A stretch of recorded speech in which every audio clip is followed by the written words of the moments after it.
Assalamu alaikum. Bizde konspektlөө деген кезде көбінесе андай болады. Негатив, теріс ой, жаман энергия. Неге? Өйткені мектепте бізде бәлкім мұғалім көбірек жаздырды ма екен, немесе университетте бағандай білмеймін. Біздің бағамыз конспектімізге қаратай болды ма? Мүмкін мектепте. Сол себепті конспект десе тебе шашымыз тік тұрады. Оны бағандай бір бет емес, 5-10 бет жазумен өлшейді. Яғни бізде конспекттің сапасы көп жағдайда немен өлшенді? Яғни оның беттің көп болуымен, көбірек жазуымызбен. Енді конспектлеудің мақсаты не еді? Мақсаты бұл біз тұтынған, біз қабылдаған ақпаратты тереңірек өзімізге сіңдіру, жәнесе түсінбей қалған мәселелеріміз болатын болса, осы арқылы түсіну, ары қаратай алдағы уақытта сол ақпаратты қайта жаңғырту керек болатын болса, бағана конспектке қарап, бұрынғы сабақтарда, бұрынғы семинар, курс, форумда не айтылды, сол нәрсені қайта жаңартып алу үшін керек еді. Және десе, мына нәрсені түсінейік, Аллах Тағала бірінші нені жаратты? Қаламды жаратты. Қаламға не деді? Жаз деді. Нені жазам деген кезінде, қазіргі сәттен бастап қияметке дейінгі болатын бүткіл нәрсені жазып шығуды бұйырды. Және десе, ол қандай кітап? Ол Лаухул Махфуз кітабы. Яғни Аллах Тағаланың өзі бұл жерде Құранда не істеді?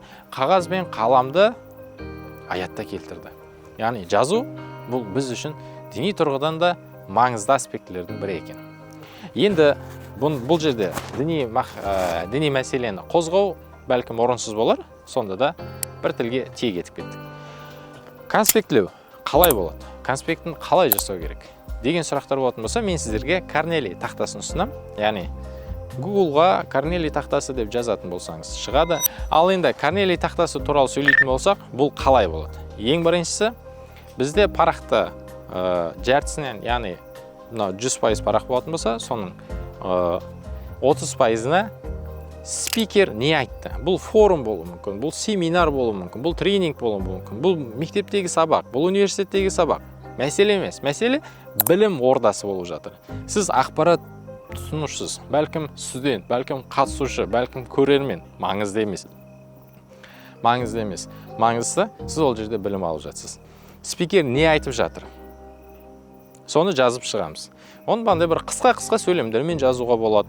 Немесе өзіңізге аббревиатура ретінде қолдануға болады. Бас әріптерін жазып қою арқылы. Маңыздысы, сіз сол ақпаратты қайта оқыған кезде, соны қайта жаңырта алатын, қайта есіңізге түсіре алатындай етіп, спикер не айтты, соны жазып шығасыз. Енді бізде бағанағы өзіміздің конспектлеу парағымыздың мына бетінде 70% жеріміз бар еді. Бұл 70%-ға не жазамыз? Мен не түсіндім? Яғни спикер не айтты, мен не түсіндім? Соны жазып шығамыз. Мен не түйдім немесе. Яғни қорытындылау десек те болады. Яғни соның барлығын жазып шығамыз. Ал астында 20% жер қалдырып қоямыз. Бұл жерге есе, енді мен бұл нәрсені өз өмірімде қалай қолдана аламын? Соны жазып шығамыз. Яғни бұл жерде ақпараттың қаншалықты болатындығы маңызды емес. Маңыздысы спикер не айтты, мен не түсіндім, мен енді бұл ақпаратты қалай қолданам, немесе өмірімді қалай өзгертем. Маңыздысы осы.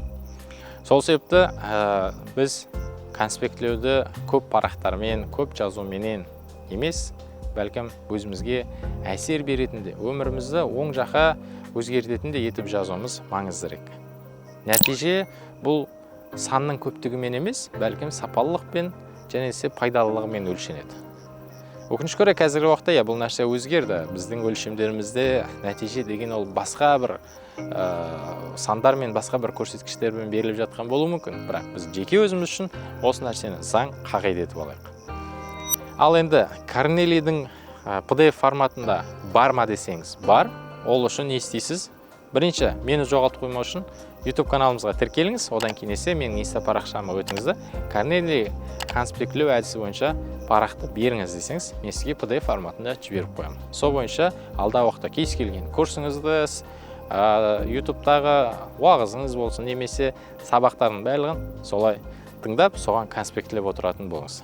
Аман, сау болыңыздар.